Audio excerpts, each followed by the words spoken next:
الرحمن الرحیم السلام علیکم۔ جب تمام مشرکوں کو گڑھے میں ڈال دیا گیا تو حضور نبی کریم صلی اللہ علیہ وسلم اس گھڑے کے ایک کنارے پر آ کھڑے ہوئے۔ وہ وقت رات کا تھا۔ بخاری اور مسلم کی روایت میں ہے کہ جب نبی اکرم صلی اللہ علیہ وسلم کی غزوہ میں فتح حاصل ہوتی تو آپ صلی اللہ علیہ وسلم اسی مقام پر 3 رات قیام فرمایا کرتے تھے۔ تیسرے دن آپ نے لشکر کو تیاری کا حکم دیا۔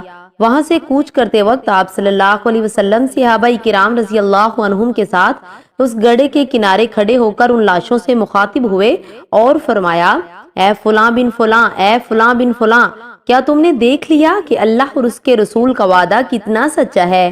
میں نے تو اس وعدے کو سچ پایا جو اللہ تعالیٰ نے مجھ سے فرمایا تھا۔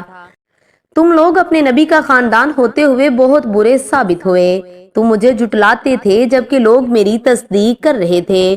تم نے مجھے وطن سے نکالا جبکہ دوسروں نے مجھے پناہ دی۔ تم نے میرے مقابلے میں جنگ کی جبکہ غیروں نے میری مدد کی۔ آپ صلی اللہ علیہ وسلم کے الفاظ سن کر حضرت عمر رضی اللہ عنہ نے عرض کیا، اے اللہ کے رسول، آپ ان مردوں سے باتیں کر رہے ہیں جو بے روح لاشیں ہیں۔ اس کے جواب میں آپ نے ارشاد فرمایا، جو کچھ میں کہہ رہا ہوں اس کو تم لوگ اتنا نہیں سن رہے، مگر یہ لوگ اب یہ جواب نہیں دے سکتے۔ حضور صلی اللہ علیہ وسلم نے فتح کی خبر مدینہ منورہ بھیج دی۔ مدینہ منورہ میں فتح کی خبر حضرت زید بن حارثہ رضی اللہ تعالی عنہ لائے تھے۔ انہوں نے یہ خوشخبری بلند آواز میں یوں سنائی، اے گروہ انصار، تمہیں خوشخبری ہو، رسول اللہ صلی اللہ علیہ وسلم کی سلامتی اور مشرکوں کے قتل اور گرفتاری کی۔ قریشی سرداروں میں سے فلاں فلاں قتل ہوا اور فلاں فلاں گرفتار ہو گئے ہیں۔ ان کے منہ سے یہ خوشخبری سن کر اللہ کا دشمن کعب بن اشرف یہودی طیش میں آ گیا اور انہیں جٹلانے لگا۔ ساتھ ہی اس نے کہا، اگر محمد صلی اللہ علیہ وسلم نے ان بڑے بڑے سورماؤں کو مار ڈالا ہے تو زمین کی پشت پر رہنے سے زمین کے اندر رہنا بہتر ہے۔ فتح کی یہ خبر وہاں اس وقت پہنچی جب مدینہ منورہ میں حضور صلی اللہ علیہ وسلم کی صاحبزادی وفات پا چکی تھی۔ ان کے شوہر حضرت عثمان اور وہاں موجود صحابہ کرام ان کو دفن کر کے قبر کی مٹی برابر کر رہے تھے۔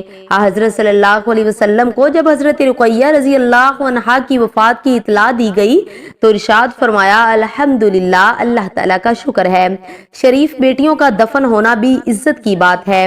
اس موقع پر آپ صلی اللہ علیہ وسلم نے اعلان فرمایا، جس شخص نے کسی مشرک کا قتل کیا اس مشرک کا سامان اسی کو ملے گا، اور جس نے کسی مشرک کو گرفتار کیا وہ اسی کا قیدی ہوگا۔